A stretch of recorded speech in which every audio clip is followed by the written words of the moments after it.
갑작스럽게 세상을 떠난 김수미에 대한 애도의 물결이 여전히 이어지고 있는데요. 놀란 마음이 진정되자 발견 당시로 돌아가 왜 함께 사는 남편이 아닌 아들에 의해 이미 숨이 멎는 김수미가 발견된 것인지에 대해 의문이 커지고 있습니다. 여기에는 안타까운 사연이 있었는데요. 이는 오랜 시간 거슬러 올라가 김수미의 젊은 시절 이야기에서 시작됩니다. 젊은 날 김수미는 남편의 바람을 목격하게 됩니다. 아들이 4살 때였고 둘째 딸을 임신한 상태였죠. 결국 출산 후 이혼을 하려고 결심했는데 이 사실을 김수미의 시어머니가 알게 됩니다. 김수미의 시모는 유복자라고 오냐오냐 키운 내가 잘못이다 라고 하시면서 살고 계시던 아파트와 신사동 내거리에 있는 3층짜리 작은 건물의 명의를 김수미 앞으로 옮겼습니다. 또한 시어머니는 너는 내 아들과 살기에는 과분하다. 좋은 남자 만나서 보란듯이 잘 살아라 라는 말도 남겼는데요. 결국 시어머니의 말에 이혼을 좀 더 미뤘고 결국 바람났던 남편도 제자리로 돌아왔습니다. 그러나 이렇듯 깨달음을 주었던 시어머니를 김수미는 사고로 잃게 됩니다.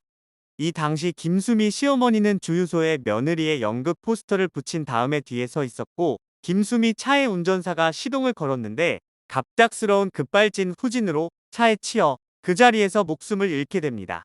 이로 인해 김수미는 우울증과 알코올 중독에 시달렸고 비 증세로 목숨을 끊으려는 시도까지 하는 등 큰 슬럼프에 빠지게 됩니다.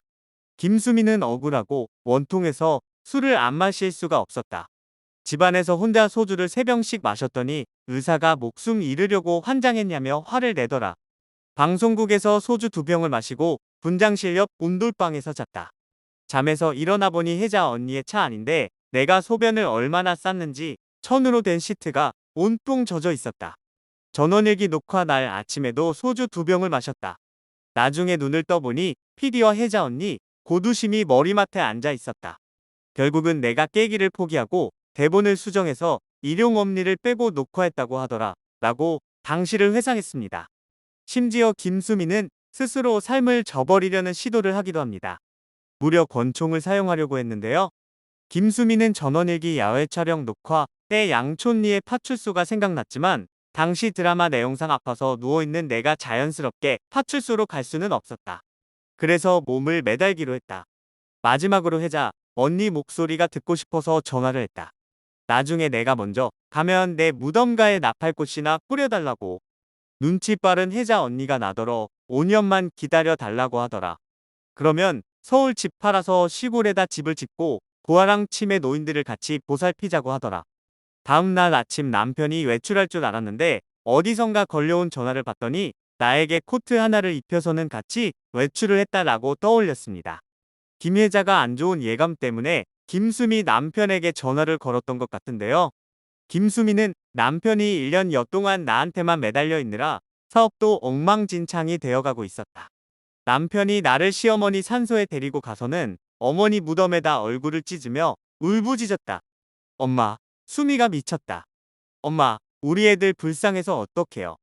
엄마, 나도 당뇨 수치가 엉망이라 수미보다 먼저 갈 것 같아요.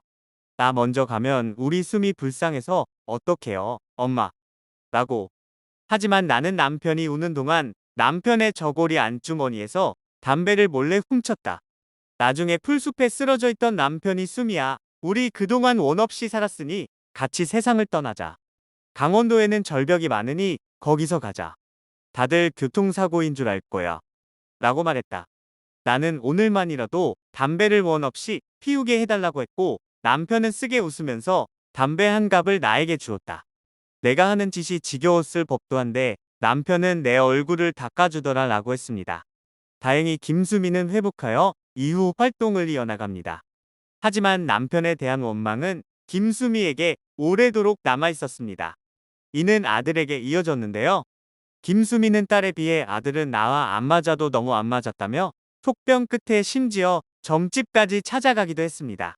하지만 김수미는 훗날 이 모든 게 내 잘못임을 깨달았다며 지난 35년간 한 번도 전하지 못한 아들에 대한 미안함과 사랑을 눈물의 편지로 낭독해보는 이들의 가슴을 뭉클하게 만들었는데요. 김수미가 평생 아들과 소원했던 관계에 대해 한풀이를 한 것입니다. 김수미는 자식에 관한 문제라 그동안 어디에다 하소연도 못했다며 35년 동안 한 번도 아들에게 사랑한다고 말한 적 없다. 그때는 혼내기만 했는데 지금 생각하니 아들 마음을 너무 몰라줬다. 돌아보니 남편에 대한 원망을 아들에게 화풀이한 것이라고 회상했습니다. 그렇다면 김수미가 세상을 떠나던 날 남편이 먼저 발견하지 못한 이유는 무엇이었을까요? 우선 김수미는 남편과 각방을 쓴 지 오래됐다고 방송에서 밝힌 바 있는데요. 또한 김수미의 남편도 건강이 좋지 않은 상태입니다. 특히 딸의 결혼식 날에도 남편의 건강은 심각한 상태였는데요. 결혼식 며칠 전부터 남편이 아픈 것 같았다는 김수미는 심장 수술을 2번 했는데 웃질 않더라라며 결혼식 당시 남편이 아픈 줄 몰랐다고 고백했습니다. 그러면서 친구가 내 남편 얼굴 안 좋아하더라. 결혼식 끝나고 남편이 나한테 119 불러 했다. 왜냐고 물었더니 사흘 전부터 아팠는데 입원하면 결혼식 못 올까봐 목숨 걸고 결혼식 온 것이더라고 털어놨는데요. 당시 남편은 결혼식 후 바로 수술을 받았다고 합니다. 각방에다가 건강이 좋지 않은 상태였기에 김수미의 상태를 확인하지 못했던 것으로 보이는데요. 또한 아침 일찍 집에 온 아들이 김수미가 평소와 다르게 침실에서 나오지 않자 이를 이상하게 여겼고 먼저 김수미의 상태를 알아본 것이죠. 아직도 고인이 떠났다는 사실이 믿기지 않는 가운데 연예계에는 추모 물결이 계속 이어지고 있는데요. 황정음은 28일 자신의 SNS에 사랑하는 수미쌤, 아들이랑 멀리 와서 쌤 가시는 길 인사 못 드렸다고 말문을 열었습니다.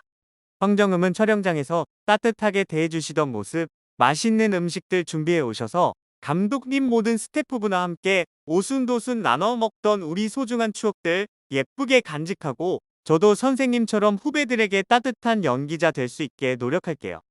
사랑하고 존경합니다. 편히 쉬세요고 애도했습니다. 특히 발인 날 아들이라 불리던 신현준의 모습이 보이지 않아 의아하게 생각한 이들도 많았는데요. 신현준은 28일 박명수의 라디오쇼에 검은색 옷을 입고 등장해 이유를 설명했습니다. 평소 김수미를 엄마라고 부르던 신현준은 제가 일본 팬미팅이 있어서 공항에 가던 도중에 비보를 들었다며 바로 어머니 장례식장으로 향했다. 일본 팬분들과의 약속이라 밤 비행기가 남은 게 있어서 일본에 갔다고 전했는데요. 그러면서 많은 분들이 어머니를 위로해 주시고 그리워해 주시고 슬퍼해 주셔서 장례를 무사히 잘 마쳤다며 하늘나라에서는 스트레스 없이 편안히 잘 계시면 좋겠다고 추모했습니다. 탁재훈은 지난 27일 자신의 SNS에 삼가 고인의 명복을 빕니다. 유채꽃을 좋아하셨죠? 아무 인사도 못 드렸다. 죄송합니다라며 왜 그렇게 갑자기 가셨다. 뭐가 그렇게 급하다고. 저 보고는 재미있게 해달라 해놓고 왜 저한테는 슬프게 해주세요. 언젠가 다시 뵐게요. 편히 쉬세요라고 먹먹한 심경을 전했습니다. 김수미는 30대 초반의 나이에 시골 할머니를 연기해 무려 22년이나 같은 배역을 소화하며 드라마의 대성공을 이끌었습니다. 김수미와 전원일기에서 호흡을 맞춘 김 회장은 김수미는 한국이 아니라 외국에서 태어났으면 정말 다양한 역할을 하는 배우가 됐을 것이라며 너무 많은 걸 가진 배우인데 그를 표현해 줄 수 있는 배역이 없었다. 김수미는 나이 먹어서도 할 수 있다. 80세 돼서도 치매만 안 걸린다며이라고 배우로서 김수미의 재능에 찬사를 보내기도 했는데요. 하지만 더는 김수미의 연기를 볼 수 없게 되었습니다. 오랜 시간 국민들에게 웃음과 감동을 안겨주었고 마지막까지 아름다운 추억을 선사하고 떠났습니다. 그곳에서는 어떠한 아픔도 없이 편히 쉬시길 바라겠습니다.